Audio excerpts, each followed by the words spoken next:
Iran आणि Israel युद्धामुळे gas पुरवठ्यावरती मोठा परिणाम झालेला पाहायला मिळतोय।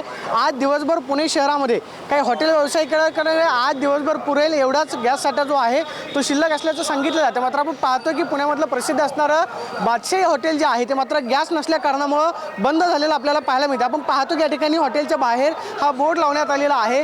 गॅस टंचाईमुळे उपाहारगृह जे आहे 12, 13 आणि त्याचबरोबर 14 तारखेपर्यंत बंद राहील। मात्र व्यावसायिक गॅस सिलेंडर जे आहे ते मिळेल की नाही याची शाश्वती अजूनही नाही। आपण पाहतोय की 1936ला या बादशाही हॉटेलची सुरुवात जी आहे ती 1936 साली झाली आणि तेव्हापासून हे हॉटेल जे आहे ते पुणेकरांच्या सेवेमध्ये आजतागायत सुरू आहे। मात्र गॅस पुरवठा जो आहे तो विस्कळीत झालेला आहे, त्यामुळं बादशाही हॉटेल जे आहे ते बंद ठेवण्याची वेळ जी आहे हॉटेल व्यावसायिकांवरती आलेली आपल्याला पाहायला मिळते।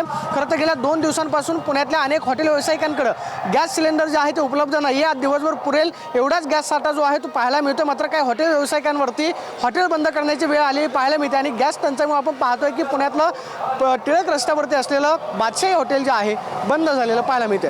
Camera person Rohit Soni, Pradeep Kapse, TV9 Marathi, Pune.